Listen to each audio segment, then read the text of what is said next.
Hey everybody, finally getting to another video here. It's been a few days.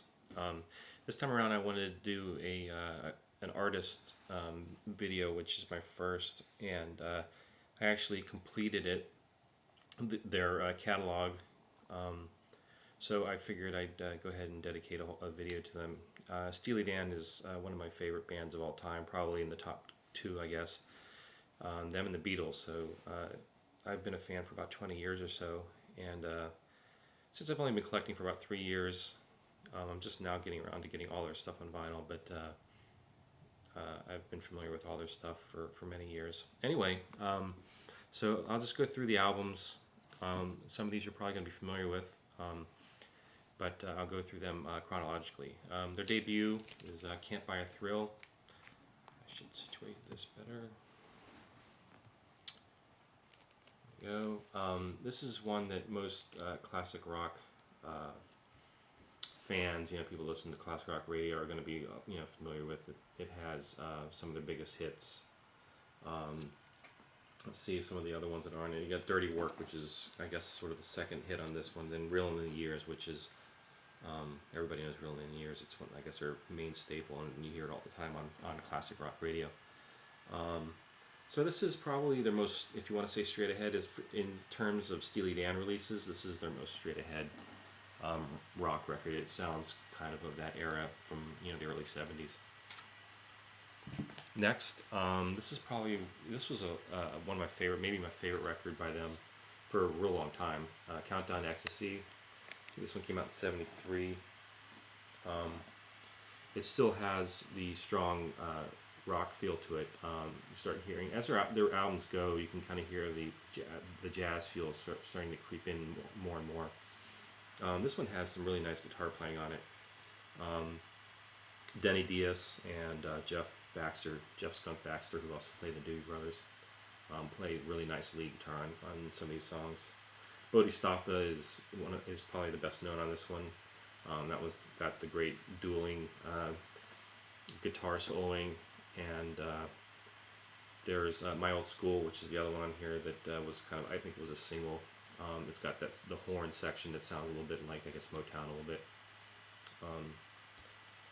So, like I said, this is a favorite for a long time. But, when you're a fan of a band for a long time, a lot of times your favorites kind of come and go, and you kind of switch around a little bit as you progress.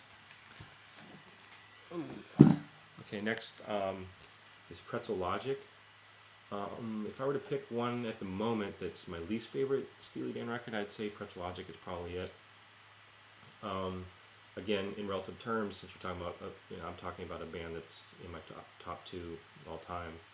It's relative, so I still love this album, but in comparison to the rest of the stuff, it's not quite as strong. Another one here that's sort of a radio staple is Ricky Don't Lose That Number. Again, it's another song that most people know, and that one's kind of also sort of as a trivia note, bass line in that, if you go back to Horace Silver's released Songs for My Father, I think it's the title, I'm not sure. That title track it's the bass line is exactly it, and I don't think there's any controversy about it. I think they intentionally lifted it. I don't think they got in any trouble or not. In fact, I think what I've read from it, they actually kind of gave Horace Silver a little boost in record sales. So in a way, I guess maybe you could thank them for it. Some other notable stuff on here. They really go jazz. Some of these tracks. I mean, East St. Louis Toodaloo is a Duke Ellington cover, and they do a pretty. I remember hearing a version of it from Duke Ellington. It sounded like a pretty faithful rendition of it. Some other good stuff on here. There's some strange stuff on here as well. Through with Buzz is like a minute and a half, and it's just kind of a strange, creepy tone to it. But some of my least favorite Steely Dan songs, like Night by Night, I don't really care for, and Berrytown's okay.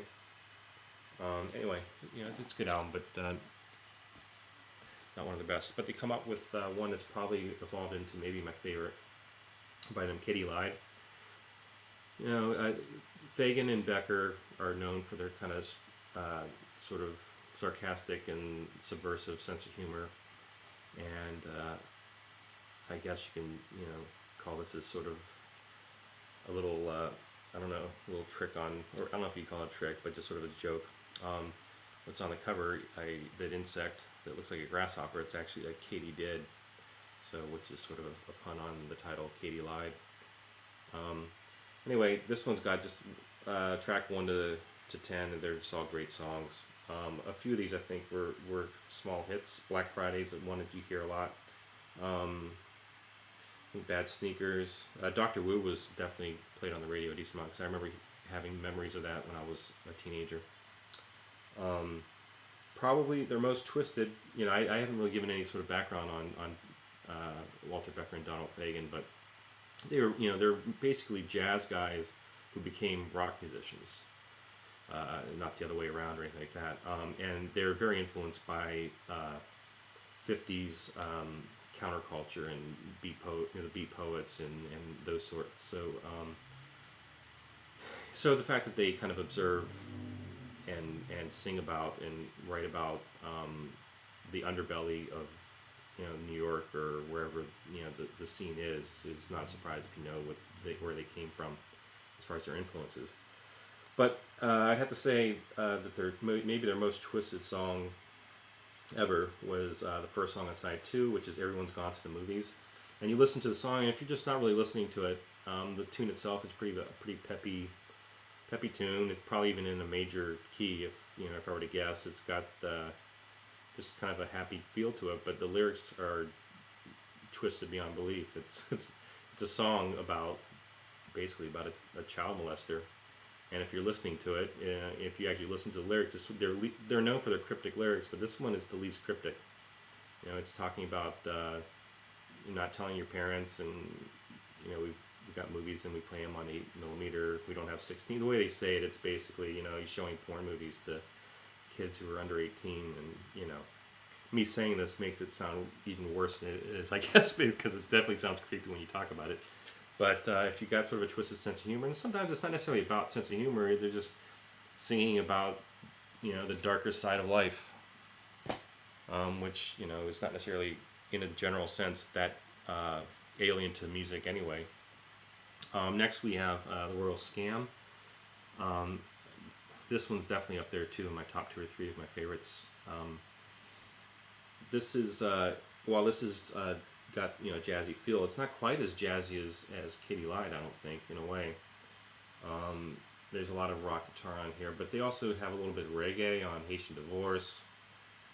But it's definitely jazzy. It's got a little bit of the fusion style in a way, because they have Larry Carlton on here, and I think Denny Diaz played as well. And their style, you can tell they're kind of bringing that sort of rock, jazz rock kind of feel that was kind of indicative of that mid 70s sound.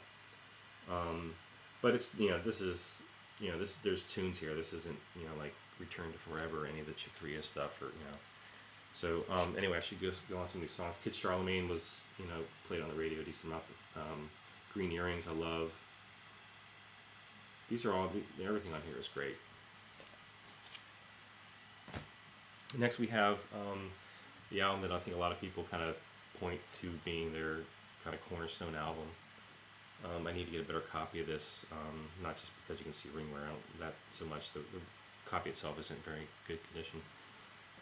This is really where they hit their smooth, pristine production values, which is something they've been known for being really meticulous in the studio and making the session musicians play 1,000 times and that sort of stuff. This one, Deacon Blues, was a big hit. Peg, and I believe this is actually their biggest seller of all time. I don't know how many. I can't throw out the number, but it's platinum many times over. Maybe 3 or 4 or 5, whatever. Anyway, if you kind of prefer their sort of smoother jazz sound, I would probably recommend this. Actually, let's see. Go to the next one here. This is the first album I ever had by them. It's 1980s Gaucho, and this one's sort of a forgotten Steely Dan record in a way. A lot of people don't really mention it a lot as far as being a favorite, or even, maybe some people mention it as not being their, being the worst. I don't know. But this was my first one, so I'm kind of biased about my evaluating it, because it had that sentimental feeling for me, like when I first got into them about 1990. And so I just have these strong memories of being, about 19, 20 years old and listening to it in the car all the time. But this one was fairly popular as well. I don't know if it went platinum at the time. Probably did. Songs like "Hey 19" is one of their biggest hits ever. "Babylon Sisters" was a radio song. These are all great songs. I mean, I really like this album. "Time Out of Mind," "My Rival," "Third World Man." These are all really good songs, and I think it's kind of underappreciated. I got a couple other things here. I have Donald Fagen's solo outing. That Gaucho was their last one they did for about a decade or so. They I guess as long as that, it's probably about 14 years before they reunited. The Nightfly, this one actually did, I think, fairly well on the radio.